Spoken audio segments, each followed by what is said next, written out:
오늘이 5월 9일 캐나다 마더스데이 어머니 날입니다. 어제가 한국의 어버이날입니다. 5월은 가정의 달입니다. 자, 오늘은 룻기에 나오는 그 나오미의 가정을 살펴보면서 처절하게 몰락했던 가정이 어떻게 회복되는지 말씀을 나누도록 하겠습니다. 오늘 본문에 나오는 그 엘리멜렉 가정, 하나님께서 주신 언약의 땅, 유대 땅 베들레헴에 살고 있었습니다. 그런데 그 땅에 흉년이 들었습니다. 그래서 이 가정이 모압 지방으로 이민을 갔습니다. 이 가정의 가장 엘리멜렉, 그 엘리멜렉이라는 그 이름의 뜻이 하나님은 왕이시다, 이런 의미입니다. 이렇게 좋은 이름을 가진 그 엘리멜렉, 그런데 이 엘리멜렉이 흉년이 들자 하나님이 주신 언약의 땅을 뒤로하고 그모스 우상신의 본고장인 모압으로 이민을 갔습니다. 엘리멜렉과 나오미, 그리고 아들 말론과 기련, 이렇게 한 가정 4명의 가족이 모압 지방으로 이민을 간 것입니다. 여러분들 그 이스라엘 지도를 보면은 사해 북서쪽에 예루살렘과 베들레헴이 위치해 있습니다. 그리고 사해의 동쪽에 모압 지방이 위치해 있습니다. 그러니까 말이 이민이지 그렇게 아주 먼 거리는 아닙니다. 흉년이 들어서 잘 살아보자고 4명의 가족이 모압 지방으로 이민을 갔는데 예상치 못한 큰 일이 발생했습니다. 나오미의 남편인 가장 엘리멜렉이 그만 운명해 버렸습니다. 남겨진 나오미와 2 아들 열심히 생활했습니다. 그런데 2 아들이 성장해서 결혼까지 했는데 이게 어찌 된 일입니까? 모압에 거주한 지 10년쯤 되던 해에 2 아들마저 죽어버렸습니다. 이제 남은 것은 나오미와 2 며느리만 남았습니다. 베들레헴에 흉년이 들어 모압 지방으로 이민을 갔는데 더 큰 일을 당해버린 것입니다. 그 당시는 이스라엘이 통일 왕국이 건설되기 전인 그 사사 시대였습니다. 사사 시대에는 사람들이 각자 소견에 옳은 대로 행하면서 하나님을 믿는 사람들도 있었고 우상을 섬기는 사람들도 있었습니다. 나오미의 가정이 하나님을 제대로 섬겼는지 정확히는 알 수 없습니다. 단지 구약 성경의 말씀으로 추정을 해볼 수는 있습니다. 신명기 28장에 축복과 저주의 말씀이 나옵니다. 여호와 하나님의 말씀을 듣고 지켜 행하면 축복을 받고 반대로 말씀을 떠나서 악을 행하면 저주를 받는다는 내용입니다. 한 가정에서 남자 3명이 죽었습니다. 그래서 그 가정이 처절하게 몰락을 했습니다. 이렇게 엄청난 일이 발생한 것이 사사시대의 상황에서 하나님의 섭리가 있을 것이라는 추측을 해볼 수가 있습니다. 이렇게 추측을 할 수 있는 근거가 오늘 본문 1장 20절 21절 말씀입니다. 20절, 이는 전능자가 나를 심히 괴롭게 하셨음이니라. 21절, 내가 풍족하게 나갔더니 여호와께서 내게 비어 돌아오게 하셨느니라. 여호와께서 나를 징벌하셨고 전능자가 나를 괴롭게 하셨거늘. 베들레헴에서 출발할 때는 4명의 가족이 어느 정도 재산도 가지고 모압으로 갔는데 남자 가족들은 다 죽고 재산도 없어져서 빈털터리가 된 것이 하나님의 징계로 인한 것이라고 나오미가 말하는 내용입니다. 나오미의 가족들은 유대 땅에서 살고 있을 때 하나님을 믿는 신앙을 지키기가 매우 힘들었을 것입니다. 많은 동족들이 우상을 섬기고 제 소견대로 행하는 상황에서 하나님 말씀대로 순종하며 믿음으로 산다는 게 어려웠을 것입니다. 그런 상황에서 하나님을 왕으로 인정하지 못하고 약속의 땅을 떠나 모압으로 간 것은 세상의 시류에 따라서 세상 가치관을 가지고 살아간 것으로 보여집니다. 동족들과 같이 생활하는 그런 상황도 어려운데 모압 지방으로 옮겼으니 하나님 신앙을 지킨다는 것은 더욱 어려워졌을 것입니다. 자, 모압 사람들은 우상을 섬겼습니다. 대표적인 게 그모스 우상입니다.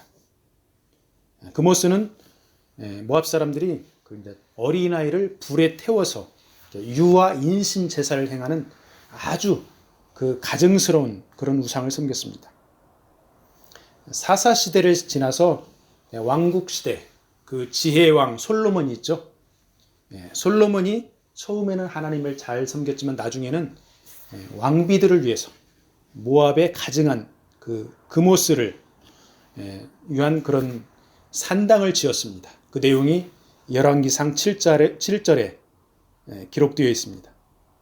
그 열왕기하 17장 17절에는 이스라엘 백성들이 또 자기 자녀를 불 가운데로 지나가게 하면서 복술과 사수를 행하고 스스로 팔려 여호와 보시기에 악을 행하여 그를 경노하게 하였으므로라고 기록되어 있습니다.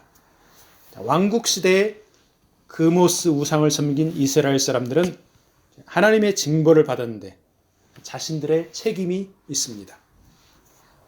그런데 이스라엘 사람들이 이렇게 그모스 우상을 섬긴 것이 사사시대 조상들에게도 그 책임이 있다고 할 수 있을 것입니다.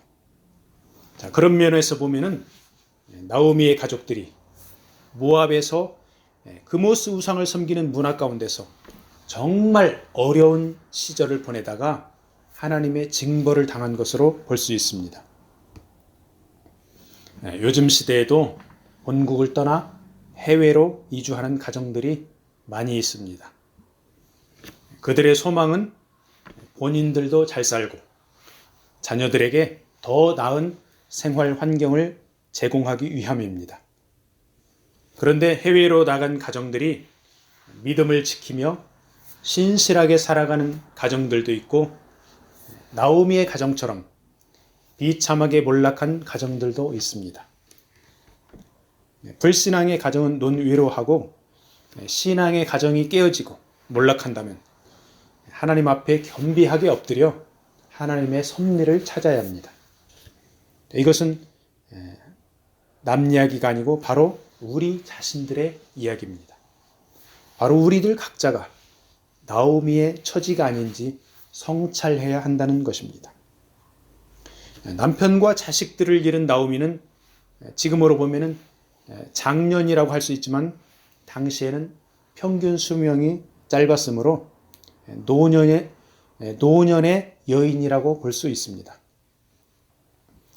나오미의 처지에 대하여 토마스 풀러라고 하는 학자는 이렇게 묘사하고 있습니다. 여자는 남자보다 연약한 존재이다. 여자 중에서도 노년기의 여자는 더욱 약하다. 그 중에서도 과부는 더 불쌍하며 거기에 가난한 과부는 더더욱 측은하다. 나아가 가난한 노년기의 과부 중에서도 자식이 없는 사람은 더욱 처량하며 그것도 먼 타국에서 객이 자식 없는 가난한 노년기의 과부는 실로 가련하며 불쌍하다. 진정 욥이 남자 중에 가장 많은 고난을 겪었다면 나오미는 여자 중 가장 처량한 지경에 빠진 여자이다. 이렇게 풀러가 이야기했습니다. 나오미는 사방팔방 아무리 둘러봐도 좌절과 낙심할 수밖에 없는 최악의 상황에 처해 있습니다. 이렇게 가난하고 늙은 과부의 신세가 된 나오미에게 복된 소식이 들려왔습니다. 그것은 바로 자신이 섬기는 여호와 하나님께서 자기 백성을 돌보시사 그들에게 양식을 주었다는 소식이었습니다. 모압 지방에서 어렵사리 믿음을 지키며 살아가던 나오미에게 이제는 살았다 하는 소망이 생겼습니다. 나오미는 자신이 떠나온 언약의 땅, 유대 땅으로 다시 돌아가서 동족들과 함께 여호와 하나님을 의지하며 살아가자는 결심을 했을 것입니다. 하나님의 징계를 받을 만큼 받았고 고생도 할 만큼 했으니 이제 노년에 남은 여생을 하나님께 전적으로 의지하며 살아야겠다고 결심을 했을 것입니다. 하나님께서는 절망 가운데 있던 나오미에게 회복의 메시지를 전해주셨고 나오미는 정확하게 이 기쁜 소식을 놓치지 않고 자신에게 주는 말씀으로 받아들인 것입니다. 나오미는 하나님께서 자기 백성을 돌보셨다는 이 기쁜 소식에 즉각 반응하여 모압 생활을 정리하고 본국으로 향합니다. 하나님께서는 우리 삶 가운데서 여러 가지 방법으로 메시지를 전해주십니다. 나오미에게처럼 주변의 소식을 통해서 또는 설교나 강의나 책을 통해서 이웃 동료를 통해서 등등 다양한 방식으로 메시지를 주실 때 우리는 믿음으로 즉각 반응해야 합니다. 나오미처럼 장소를 옮기는 형태로 반응할 수도 있고 우리 각자의 안 좋은 습관을 버리는 식으로 가진 소유를 더 나누어 주는 식으로 정해 놓은 목표를 향해 더 집중하는 등 하나님께서 원하시는 방향으로 반응해야 합니다. 하나님께서는 믿음으로 순종하고 반응하는 자녀들의 인생을 책임져 주십니다. 본국으로 돌아가면서 나오미는 두 며느리에게 각자 제 갈 길을 찾아가라고 이야기합니다. 두 며느리는 오르바와 룻인데 남편들이 젊은 나이에 죽었으니까 이들은 청상 과부입니다. 당시 문화에서는 시집을 가면 여인들은 그 가문에 소속이 되었습니다. 오르바와 룻은 남편들이 죽었지만 시어머니인 나오미와 함께 그 가족입니다. 시어머니인 나오미는 두 며느리가 아직 젊으니까 각자의 인생을 새롭게 시작하라고 배려를 해준 것입니다. 나오미가 며느리들을 자신의 가문의 소유물로 생각하지 않고 각자의 인격을 소중하게 대우해주는 그 사려 깊은 모습을 볼 수 있습니다. 이렇게 두 며느리들을 배려해주는데 며느리들 역시 시어머니를 따라 유대 땅으로 가겠다고 합니다. 시어머니와 며느리들이 사이가 좋아도 이렇게 좋을 수가 있나 의아할 정도입니다. 그만큼 나오미가 며느리들을 인격적으로 대접해 주었다는 것으로 짐작이 됩니다.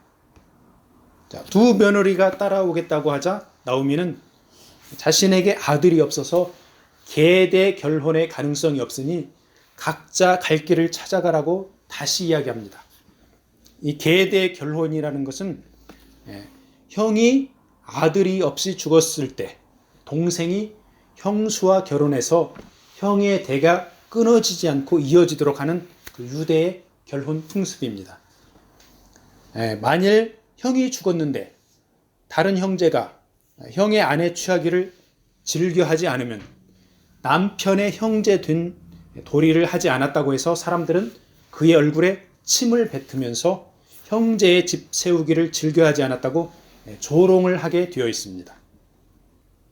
그런데 나오미는 살아있는 아들이 하나도 없으니 며느리들이 계대 결혼할 가능성이 없으니까 새로운 길을 찾으라고 배려를 해준 것입니다. 그리고 나오미는 13절에서 여호와의 손이 나를 치셨으므로 나는 너희로 말미암아 더욱 마음이 아프도다 이렇게 고백을 합니다. 자신의 현재 상황이 하나님의 징계를 받는 상태이며 며느리들의 과부 신세를 면하게 해줄 아들들이 없으니까 더 마음이 아프다는 것입니다. 나오미가 이렇게 두 번씩이나 며느리들에게 각자 갈 길로 가라고 이야기하자 오르바는 시어머니와 입맞추고 작별했습니다. 오르바는 자신의 동족인 모압 사람들에게로 되돌아가는 어쩌면 당연한 결정을 했습니다. 많은 사람들이 당연하고 평범하고 일반적인 결정을 내립니다. 그런데 믿음의 사람들, 하나님의 사람들은 하나님의 뜻에 따라 결정을 내립니다. 다른 며느리 룻, 이 룻이 시어머니를 떠나지 않고 하나님이 원하시는 결정을 내리는 것을 보세요. 나오미는 이제 세 번째로 너도 동서를 따라 돌아가라 룻에게 이야기를 합니다. 그러자 룻이 이방인의 말이라고 믿기 힘든 믿음의 고백을 강력하게 이야기합니다. 16절, 17절을 한 목소리로 한번 읽어보겠습니다. 룻이 이르되 내게 어머니를 떠나며 어머니를 따르지 말고 돌아가라 강권하지 마옵소서. 어머니께서 가시는 곳에 나도 가고 어머니께서 머무시는 곳에서 나도 머물겠나이다. 어머니의 백성이 나의 백성이 되고 어머니의 하나님이 나의 하나님이 되시리니 어머니께서 죽으시는 곳에서 나도 죽어 거기 묻힐 것이라. 만일 내가 죽는 일 위해 어머니를 떠나면 여호와께서 내게 벌을 내리시고 더 내리시기를 원하나이다 하는지라. 자, 룻의 대답은 크게 두 가지 내용을 담고 있습니다. 먼저 시어머니 나오미와 평생을 동고동락하며 모시고 살겠습니다. 이렇게 강력한 의사표시를 했습니다. 그리고 어머니의 하나님이 나의 하나님이라고 신앙 고백을 했습니다. 자신이 어머니를 떠나면 하나님께서 벌을 내리기를 원한다고 맹세까지 합니다. 룻의 이러한 고백을 보면은 시어머니를 통해 이미 하나님을 믿는 신앙이 있었던 것으로 보입니다. 나오미는 어떻게 모압의 우상 그모스가 판치는 그 땅에서 며느리를 믿음의 길로 인도했을까요? 고난과 어두움의 세월을 보내면서 하나님의 징계를 통해 신앙을 잃지 않고 오히려 더 하나님의 섭리를 깨닫고 자신이 믿음 가운데 바로 서는 것은 물론이고 며느리인 룻에게도 여호와 하나님을 믿는 신앙을 가르쳤을 것입니다. 나오미가 절망 가운데서 믿음으로 양육한 며느리 룻으로 인해 나오미의 가정은 회복의 실마리를 찾게 됩니다. 그리고 룻은 나중에 다윗의 조상이 되고 예수님의 조상이 됩니다.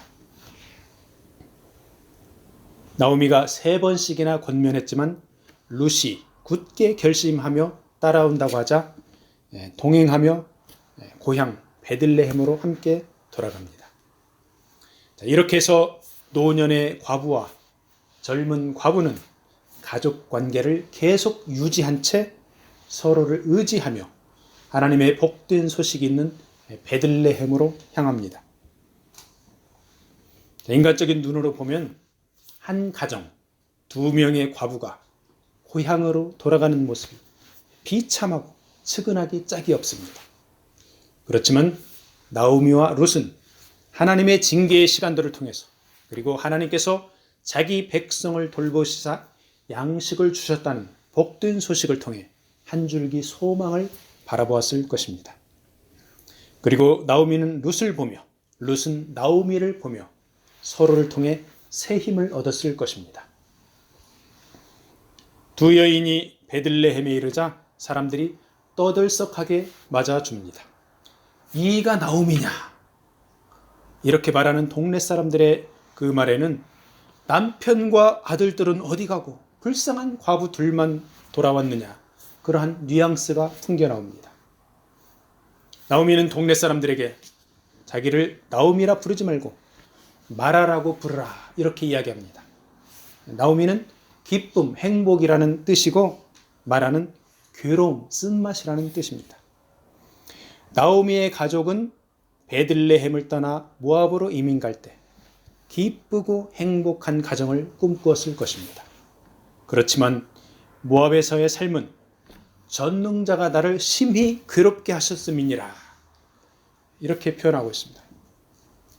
나오미는 계속해서 21절에서 내가 풍족하게 나갔더니 여호와께서 내게 비어 돌아오게 하셨느니라. 여호와께서 나를 징벌하셨고 전능자가 나를 괴롭게 하셨거늘 너희가 어찌 나를 나오미라 부르느냐.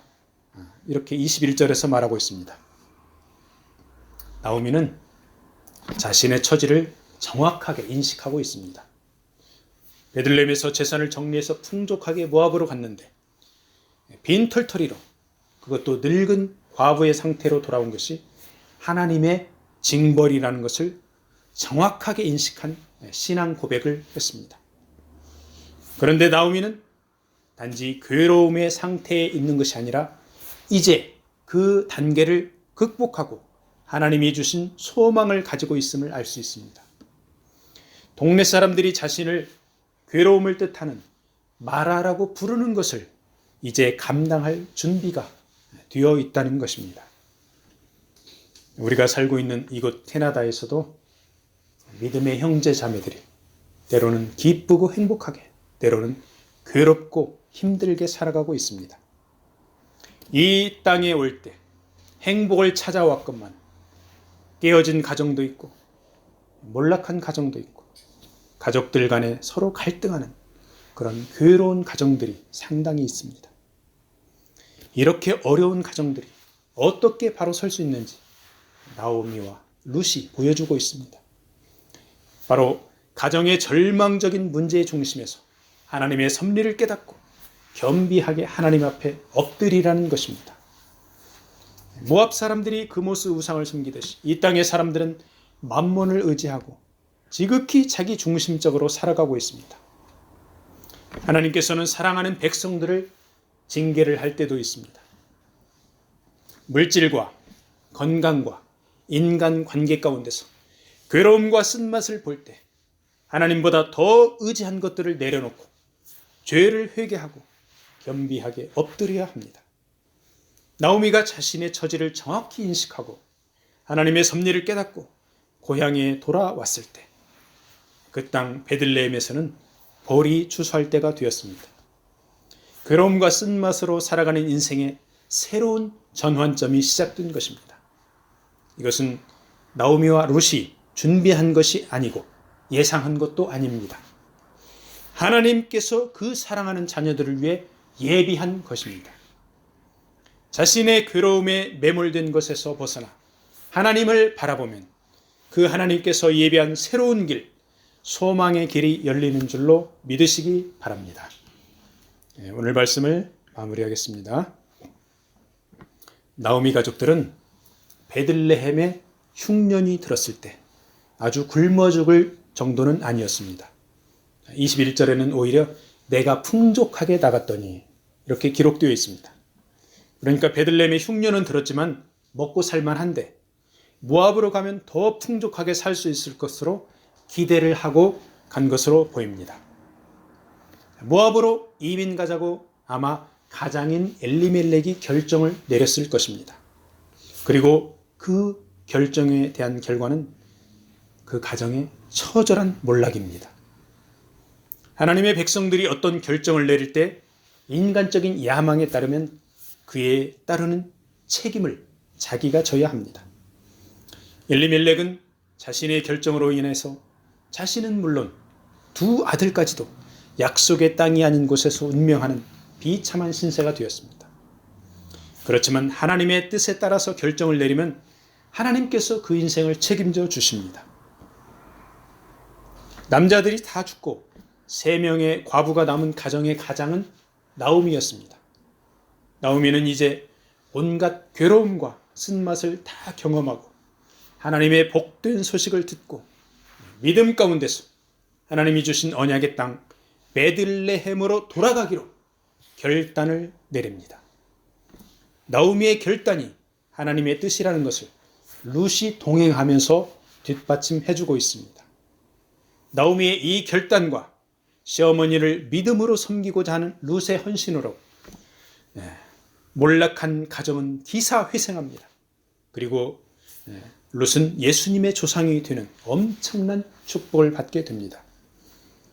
바라기는 우리 각자의 가정에서 하나님의 뜻을 최우선으로 하여 모든 일을 결정하는 그런 아름다운 모습들이 일어나고 그로 인해서 가정들이 회복되기를 축복합니다.